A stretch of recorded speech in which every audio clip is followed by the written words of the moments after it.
रही है। औरंगजेब रहमतुल्लाह अलैह ने बहुत सारी मंदिरें बनवाई हैं। छत्रपति शिवाजी महाराज जी का अपमान जो भी करेगा, छत्रपति संभाजी महाराज का अपमान जो करेगा, उसको महाराष्ट्र नहीं छोड़ेगा, उसको महाराष्ट्र माफ नहीं करेगा। बजट सत्र का क्या मामला होता है, वो 2-3 हफ्ता चलेगा, सप्ताह चलेगा, लेकिन परमानेंटली उसको निलंबन करना चाहिए। औरंगजेब को अपना नायक मान रहा हो, क्या उसको भारत के अंदर रहने का अधिकार होना चाहिए? क्या उस कमबख्त को निकालो पार्टी से और उसको एक बार यूपी भेज दीजिए, बाकी उपचार हम अपने आप करवा लेंगे। इतिहास के बासी पन्नों में उलझोगे और उलझाओगे, हासिल सिफर होगा। चुनौती आज की है, कोई बाबर और औरंगजेब की चादर आपकी चुनौतियों को ढकने के काम नहीं आएगी।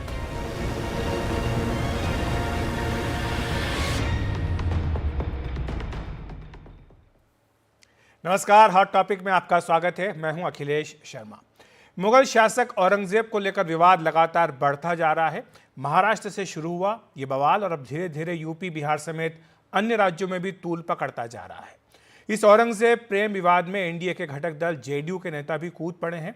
जेडीयू एमएलसी खालिद अनवर ने भी औरंगजेब को लेकर कसीदे पढ़े, जिस पर बीजेपी ने नाराजगी जताई।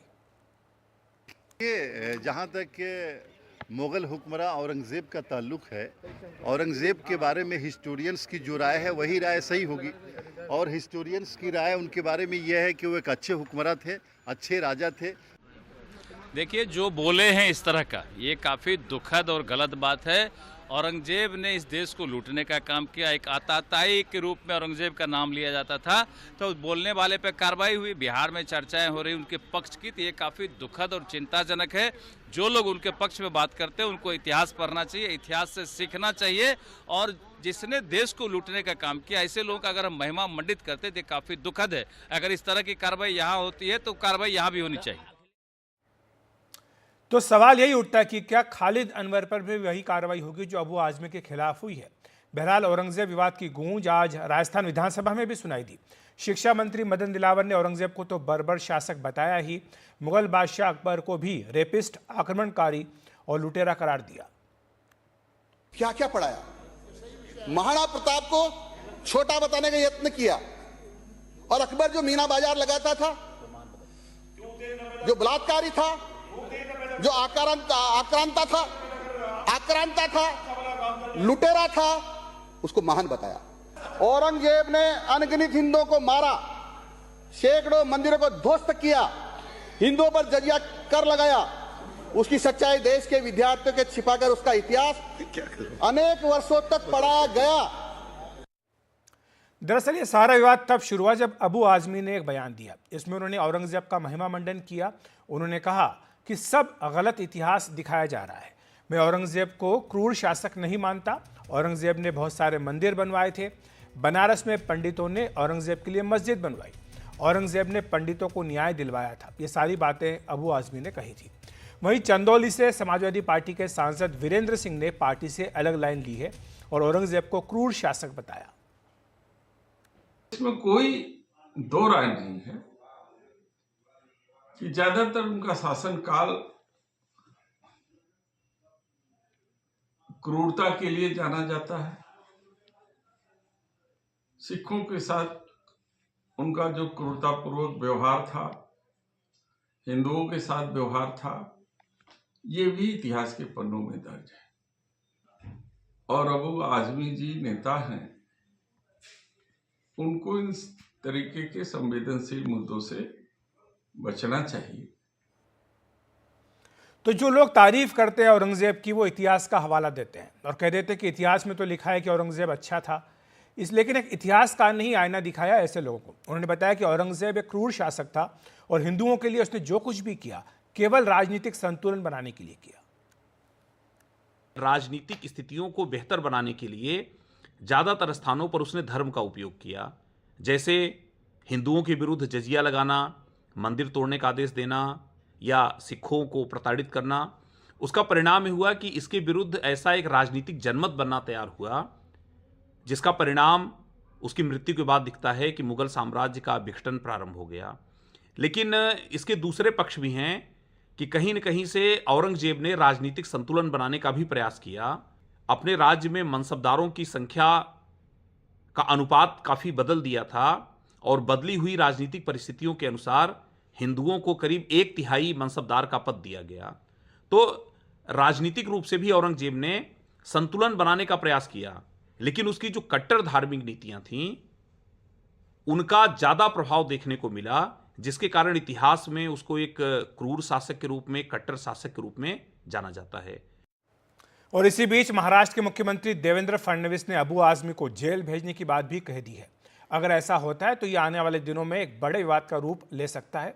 और इसी पर चर्चा करने के लिए हमारे साथ 3 खास मेहमान मौजूद हैं। प्रदीप भाटी जी हैं, जो कि प्रवक्ता हैं समाजवादी पार्टी के, शिवम त्यागी प्रवक्ता बीजेपी के, साथ ही रशीद किदवई हैं वरिष्ठ पत्रकार। आप तीनों का बहुत बहुत स्वागत है एनडीटीवी इंडिया पर। प्रदीप जी, शुरुआत आपसे करूंगा।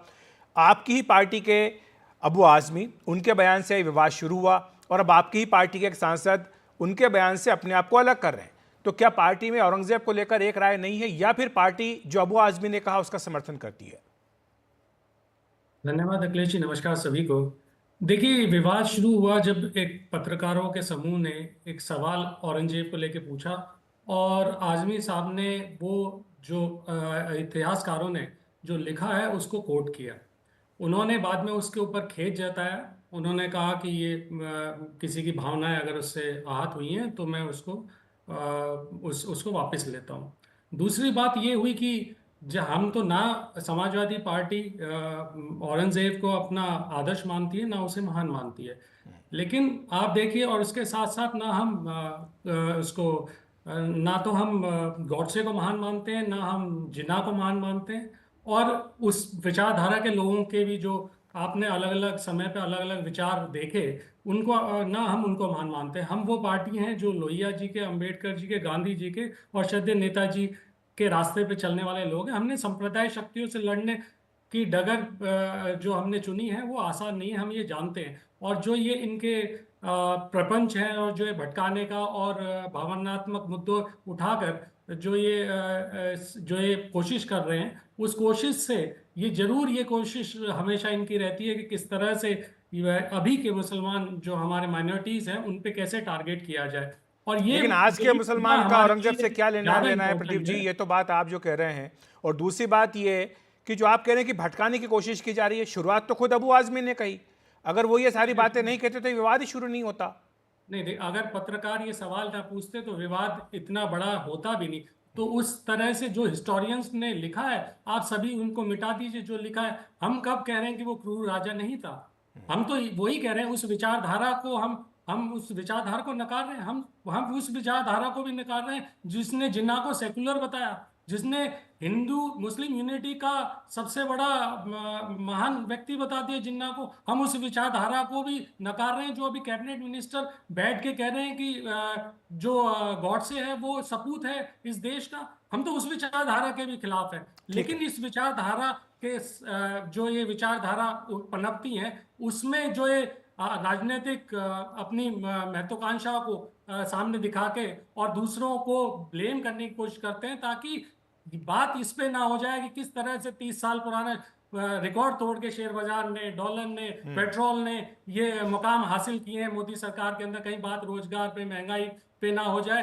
तो ये सारे मुद्दे जो उठे हुए हैं उन पे ध्यान भटका जा रहा है। ठीक है। और इसी को ध्यान भटका के एक बहुत अच्छी लाइन मैं अगर वो कह सकूं, अदम गोडवी साहब की लाइन है कि दफन है जो बात उस बात को मत छेड़िए, अगर गलती बाबर की है तो जुम्मन का घर क्यों जले, ऐसे नाजुक वक्त में हालात को मत छेड़िए। तो इस समय ऐसी चीजें भड़काकर आप जो 300 साल 350 साल पुरानी बातें हैं उससे आप आज क्या हासिल कर लेंगे, उससे आपको आज क्या मिलने वाला है। लेकिन जो हम जो ये कहते हैं कि भटकाना और चाहे भावनाओं को भी कहीं ना कहीं उसमें उबाल देना, उसका कारण ही ये है कि भारतीय जनता पार्टी बहुत से बड़े मुद्दे जो देश के अंदर संकट है, ठीक है प्रदीप जी, अमेरिका से रेसिप्रोकल टैक्स लगने जा रहा है। मैं आऊंगा उस पर, इन तमाम मुद्दों पर आऊंगा। शिवम त्यागी हमारे साथ हैं, मैं आता हूं आपके पास प्रदीप जी। शिवम जी, आपने सुना प्रदीप भाटी को, साफ तौर पर कह रहे हैं कि औरंगजेब तो बहाना है, असली मुद्दों से ध्यान भटकाना है। जो सारे मुद्दे हैं, जिस तरह से अमेरिका ने एक तरह का टैरिफ वॉर छेड़ा हुआ है, भारत के ऊपर टैक्स लगाए हुए हैं, इन सब चीज़ों से ध्यान भटके, बेरोजगारी से, महंगाई से, इसलिए औरंगजेब को कब्र से निकाल करके एक बार फिर से खड़ा करने की कोशिश की जा रही है। देखिए अखिलेश जी, एक तो मेरी इस देश के पत्रकारों से विनती और निवेदन दोनों है। समाजवादी के जो नेता हैं वो बेचारे बहुत ही सीधे साधे लोग हैं, उनसे ऐसे कठिन सवाल मत पूछा कीजिए आप पत्रकार लोग। आपने पूछा कि भाई अखिलेश भाई ये जो अबू आजमी है इन्होंने तो खुद ही बोला औरंगजेब के ऊपर, बोलते कि नहीं नहीं आपने ऐसा सवाल पूछा तो जवाब तो देते ही। अब पत्रकार सवाल क्या पूछे समाजवादी के नेताओं से, ये भी समाजवादी वाले ही तय करेंगे। और ये कोई ये मतलब ये दूध पीते हुए लल्ले तो है नहीं नेता जो उनसे सवाल पत्रकार पूछेगा तो वो कुछ भी अंड बंड बोलकर निकल जाएंगे। नहीं, मैं मानता हूं कि पार्टी की एक लाइन होती है, पार्टी का एक आधार होता है, पार्टी की एक विचारधारा होती है, उसके आधार पर तमाम नेता बोलते हैं। और अखिलेश यादव का जो कल का ट्वीट है वो स्वयं ही ये बताता है कि औरंगजेब की तारीफ करना उनको लगता है कि freedom of expression and speech है। जर्मनी में किसी की औकात या हैसियत है क्या वो हिटलर के बारे में कुछ तारीफें करके और वहां पर freedom of expression and speech बता दे? कोई इस तरह की बातें कर सकता है क्या? हमारे घर में कोई आदमी घुस गया, उसने घर पर कब्जा कर लिया, उसके बाद हमारी 3 पीढ़ियों बाद हमारे बच्चे मजबूत हुए, उन्होंने उस घर को वापस ले लिया, तो उसको महान बताएंगे क्या? उसके नाम पर कमरों के नाम रख देंगे क्या? औरंगजेब कमरा, गजब बात हो गई भाई। दूसरी एक और चीज जी, राशिद अल्वी जी को या फिर किसी को भी या जो भी इस देश के मुसलमान हैं उनको औरंगजेब से क्यों जोड़ना है भाई? हमें पता है आपको तुष्टिकरण करना है, हमें पता है आप इसी तुष्टिकरण की वजह से ही औरंगजेब का नाम ले रहे हैं, हम जानते हैं इस बात को। लेकिन वीर अब्दुल हमीद से जोड़ लो, एपीजे कलाम से जोड़ लो, मौलाना आजाद से जोड़ लो, बहुत लोग हैं इस देश में मुसलमान भाई, कमाल बात हो गई, उनसे जोड़ लो। क्यों आतंकवादी आपको चाहिए? क्यों गुंडा, बलात्कारी, दुराचारी, हत्यारा, ये सब लोग आपको चाहिए? ठीक है और शिवम एक और जी, चीज कहना चाहता हूं, जी जी, मैं 10 सेकंड और दे दीजिए, मैं बस एक चीज और कहना चाहता हूं। मैं तो खुद ही भूल गया था, मुझे अभी याद आया, मैं 4 दिन पहले मुंबई गया था, मैंने ही अबू आजमी के कान में धीरे से जाकर कहा था कि हमारी सरकार बहुत गलत काम कर रही है, उल्टे उल्टे कदम उठा रही है, तुम औरंगजेब को ले आओ तुम बीच में। कोई तर्क है इस बात का क्या कि भाजपा ऐसा कर रही है वैसा कर रही है? अरे अपने नेताओं की जबान सिल दो, उनको कहिए कि मुद्दों पर बात करो, मुद्दों पर ठीक है। प्रदीप जी कुछ कहना चाहते हैं? प्रदीप जी, मुझे लगता है कि जो अखिलेश यादव को कोट किया शिवम त्यागी ने, उनके जो ट्वीट को कोट किया, उस पर आप जवाब देना चाहते हैं? मैं दोनों बातों पे जवाब देता हूं। पहली बात तो माननीय अखिलेश यादव जी ने जो उनका निलंबन हुआ है उसके ऊपर सवाल उठाया कि आप जो सदस्य है विधानसभा का, उसके अंदर कोई विधानसभा के अंदर कोई गलत बात कहता है तो उसके ऊपर कार्रवाई विधानसभा करती है। बाहर दिया गया बयान के लिए कोर्ट है, न्यायालय है और पुलिस है। तो पहली बात तो ये निलंबन किसी कोई आधार नहीं है, लेकिन क्योंकि भारतीय जनता पार्टी को यहाँ ब्राउनी पॉइंट दिखा के वो तो कह रहे हैं कि जेल भी भेजा जा सकता है, खून कटवा के शहीद घोषित प्रदीप जी करना बात है। तो ये भी रही कि जेल भी भेजा जा सकता है उनको। नहीं वो ये करने के लिए तो बहुत कुछ कर सकते हैं और ये कर भी रहे हैं देश के साथ। लोकतंत्र को ये मानते नहीं है, कानून व्यवस्था को मानते नहीं, तो कर भी सकते हैं। उसके साथ हमने भी कान में कह दिया था इनके पार्टी के प्रेसिडेंट को कि जिन्ना को सेक्युलर बताइए। हमने भी कह दिया था इनके गिरिराज को जो अभी कैबिनेट मिनिस्टर है कि उसे देश का सबूत बताइए, इस विचारधारा की जिन्होंने आपने देखा कितने बलात्कार हुए उस समय पे, आजादी के जब ये विभाजन हुआ उस समय पे, तो हमने कहा था उनको जाके उसकी मजार पे जाके सजदा करिए और उनसे जाके कहिए। ये तो पार्टी के प्रेसिडेंट थे, हमारी तो ये पार्टी की लाइन भी नहीं है और मैंने जो पार्टी की लाइन है वो साफ कर दी। दूसरा, किसी के कान में कहने की जरूरत नहीं, उन्होंने सिर्फ इतिहासकार को कोट किया है। और अगर आपको ना पता हो तो मैं बता दूं कि दो चार खास करके इतिहासकार हैं जिन्होंने अपनी बुकों में यही लिखा हुआ है। उनको अगर आप पढ़े, मीना भार्गव को पढ़ लीजिए, सतीश चंद्रा जी को पढ़ लीजिए और 2-3 लोग हैं, ओझा जी को पढ़ लिया अभी रिसेंट में, तो आपको ये मिलेगा। सारा विवाद तो इसी बात को लेकर है कि इतिहास को किस तरह से पेश किया जाए। अगर इतिहास सही तरीके से लिखा गया होता, बताया गया होता, तो शायद ये विवाद इतना खड़ा नहीं होता। शिवम जी आप कुछ कहना चाहते हैं? फिर मैं रशीद जी के पास जाऊंगा, काफी देर से इंतजार कर रहे हैं, संक्षेप में शिवम जी। देखिए मैं बस एक चीज आपको कहना चाहता हूं कि जहां तक इन्होंने इस बात को कहा कि जो है जिन्ना को मानते हैं, उसको मानते हैं, इसको मानते हैं, रशीद कितवई जी बड़े पत्रकार हैं, आप भी बड़े पत्रकार हैं, जानते हैं कि जब जिन्ना की मजार पर गए तो देश और संघ और भाजपा और सब जगह क्या माहौल बना, लोगों को इस्तीफा तक देना पड़ा। आप में हैसियत है, दम है तो दिलवाइए अपने। आप प्लीज बीच में नहीं, आप में दम, प्लीज बीच में नहीं। अखिलेश जी मैं ऐसे बीच में नहीं बोला जी, अपनी बात पूरी कर तो अपने 4 दिन बाद वापस बीच में नहीं, आप में दम है तो प्लीज आप बीच में, दिस इज रॉन्ग। आप अगर आप में दम है तो दिलवाइए इस्तीफा, आप में अगर दम है तो इस्तीफा दिलवाइए अबू आजमी से, आप में अगर दम है तो इतनी तारीफें जिन लोगों ने औरंगजेब की है दिलवाइए उनसे इस्तीफा, दिलवाइए ना भाई, कमाल की बात हो गई। दिक्कत नहीं है, यही परेशानी है आपकी, ये इसी तरीके से भटकाओगे, इधर उधर की बातें करोगे, औरंगजेब को महान बताओगे, उसका महिमा मंडन करोगे, देश में बलात्कारी दुराचारी अत्याचारियों की तारीफ करनी है, उसको मुसलमानों से अलाइन करके वोट लेने की कोशिश करनी है और फिर यहां पर आकर भाषण भी देना है। मैं सिर्फ एक चीज कहना चाहता हूं, इस देश में या किसी भी देश में या दुनिया के किसी भी देश में अगर कोई भी व्यक्ति बाहर से आया है, उसने देश में अत्याचार किए हैं, तो उसके लिए कोई जगह नहीं होनी चाहिए। उज्बेकिस्तान से आया हुआ एक आदमी जिसके उसके खुद के देश में उसके नाम से एक शौचालय नहीं है, उसके नाम से एक बिल्डिंग नहीं है, एक सड़क नहीं है, उसको सर पे उठाकर घूमो हिंदुस्तान में। अगर आपको मुस्लिमों की वोट ही चाहिए तो मैं तो कहता हूँ जी शिवम जी, प्रदीप जी, मैं आता हूँ आपके पास, मैं आता हूँ आपके पास, रशीद जी के पास जाना चाहूंगा, काफी देर से इंतजार करें। रशीद जी, आपने दोनों की बातें सुनी, दोनों के तर्क सुने, लेकिन क्या आप इस बात से सहमत है कि औरंगजेब की बात बार बार इसीलिए कर दी जाती है कि जो असली मुद्दे उनसे ध्यान भटका दिया जाए, या फिर यह समय भी आया है कि जब औरंगजेब के बारे में एक निष्पक्ष आकलन किया जाए, सारे तथ्य सामने आए, एक तरफा इतिहास ना हो बल्कि इतिहास की सारी बातें सामने आनी चाहिए? जी देखिए अखिलेश, यहाँ पर हम 4 लोग जो पैनलिस्ट हैं उनमें चारों का एक मत तो है कि औरंगजेब एक क्रूर शासक था, उसने उसका आज से की जमाने से उसका कोई रेलेवेंस नहीं है, उसका कोई मुद्दा नहीं है, वो बात उठाने का कोई औचित्य नहीं है। लेकिन देखिए ये इतिहास को जिस तरीके से पेश किया जा रहा है, ये अखिलेश देखिए एक सस्ता नशा है, दोनों पक्षों को मैं कहूंगा, उसमें उसको लेकर के बड़ा एक सुखद एहसास होता है, क्योंकि इसमें कुछ खर्चा तो है नहीं, जमा खर्च है। इतिहास को देखिए बहुत सारे नजरियों से देखा जाता है, जैसे आपने एक प्रोग्राम की शुरुआत में जो पांडे जी इतिहासकार को दिखाया, उन्होंने बताया और बहुत अच्छी तरीके से उन्होंने बताया कि औरंगजेब किस तरह के थे और कैसे उन्होंने एक बैलेंसिंग एक्ट करने के लिए कोशिश किया, रही तमाम बातें हैं। उससे आज क्या रेलेवेंस है, और उसको समाजवादी पार्टी को भी इन तमाम मुद्दों से बचना चाहिए। अगर अबू आजमी ने कोई बयान दिया था तो उसका एक पुरजोर खंडन करके बात साफ करनी चाहिए, अगर मगर किंतु परंतु की कोई यहाँ पर जगह नहीं है, क्योंकि जो समाजवादी पार्टी के राजनीतिक विरोधी है वो तो चाहते हैं, वो इस बात को और ज्यादा उछालना चाहते हैं। आप लेकिन आज हमारे दोस्त जो शिवम जी भी यही कह रहे थे कि आज के मुसलमानों से उसका कोई रेलेवेंस नहीं है, ना उनको कोई उनकी कोई जिम्मेदारी है, ना उनका कोई कनेक्ट है। वो एक शासक वर्ग का व्यक्ति था और शासक वर्ग के व्यक्ति ने अपने बाप भाई के साथ जो कुछ किया वो जग जाहिर है। मैं आपको बताते चलूं अखिलेश की मुस्लिम समुदाय में औरंगजेब नाम भी नहीं रखा जाता, लोग अपने बच्चों का नाम औरंगजेब रखने से कतराते हैं, बचते हैं। उसका क्या कारण है? तो ये बात साफ जाहिर है, इसमें कोई दो मत नहीं है। इसको लेकर के एक राजनीतिक रूप से बखेड़ा करना मुझे लगता है कि उसका कोई औचित्य नहीं है। बिल्कुल, तो ये महत्वपूर्ण बात कही प्रदीप जी। रशीद जी ने उन्होंने कहा स्पष्ट तौर पर कि किंतु परंतु अगर मगर के बिना सीधे सीधे समाजवादी पार्टी को उनके बयान से, अबू आजमी के बयान से अलग कर लेना चाहिए था। जब आप किंतु परंतु अगर मगर करते हैं तब शायद लोगों के मन में शक होता है कि आप कुछ और सोचना चाहते हैं।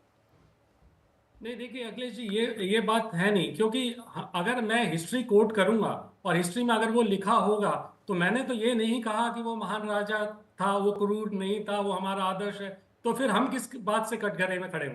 प्रदीप जी, आप भी इतने पढ़े लिखे विद्वान व्यक्ति, आप भी जानते हैं कि इतिहास जो है वो विजेता लिखता है, हमेशा जीता हुआ व्यक्ति इतिहास लिखता है, कभी हारे व्यक्ति का इतिहास नहीं लिखा जाता। राइटर्स की बात ही नहीं कर रहा, मैं तो हिंदू राइटर्स की बात कर रहा हूँ, सारे हिस्टोरियन हिंदू ही कोट करे मैंने। और दूसरा शिवम क्या कि अभी एक झूठ बोल रहे थे कि उन्होंने इस्तीफा दिया, 4 दिन बाद वो इस्तीफा वापस अपने आप ले लिया था, तो ये बात आप गलत नहीं करो। और जब हमने कोई बात सिर्फ कोट किया है किसी बात को, तो आप उसके लिए हमें ब्लेम करते हो। और हमने खेद भी व्यक्त कर दिया कि भाई इस बात पे अगर आप किसी को ये लगा हो कि हमने किसी की भावनाओं को भड़काया है तो वो हमने उसका खेद प्रकट कर लिया। लेकिन भारतीय जनता पार्टी इस बात को तूल दूसरे कारणों से देना चाहती है, वो कहीं ना कहीं इसको फिर दोबारा से हिंदू मुस्लिम के चश्मे से देख के किस तरह से टारगेट करके अपने आप को बड़ा हिंदू दिखाने की कोशिश करना चाहती है। वहीं पे अगर ये आप देखेंगे तो इनका कहीं भी हिंदू धर्म से भी इनका कोई दूर से नाता नहीं है। अगर ये ठीक है, जाते जाते संक्षेप में शिवम जी, हत्या में इन्वॉल्व लोगों का महिमा मंडन कर सकते हैं, तो ये किस तरह से हिंदू धर्म